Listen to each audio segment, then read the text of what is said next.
Message check करें। इधर चालान जमा कर। नहीं सॉरी बेटा सॉरी, आपका काम है अपारा जमा कराएं, अपने मोबाइल से करें, इजी पैसा, जायज़ कैश, बैंक अकाउंट, किसी से भी ऑप्शन से करें। मैं कर दूं फिर अब फिर देखते हैं।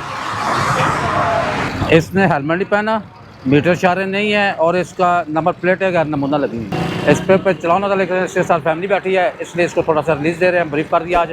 नेक्स्ट टाइम इसके खिलाफ कार्रवाई की जाएगी अगर दोबारा वायलेशन की। यही बताएंगे कि अपनी लाइन में चलें और प्रॉपर तरीके से चलें, हेलमेट पहने, मोटरसाइकिल जितने भी हैं हेलमेट पहने और अपना लाइसेंस वगैरह और अपने डॉक्यूमेंट्स अपने पास रखें ताकि किसी दुश्वारी से बचे। जापान से रिकंडीशन है, इसको नंबर प्लेट लाजमी लगवा लें, में जमा करानी है। ठीक है ना। बगैर नंबर प्लेट के ना, जब तक नंबर प्लेट ना रखे बाहर रोड पे नहीं लेकर आने, ठीक है हो गया ना। 20 किलोमीटर चलती है ना। ये अभी कितने किलोमीटर चली हुई है?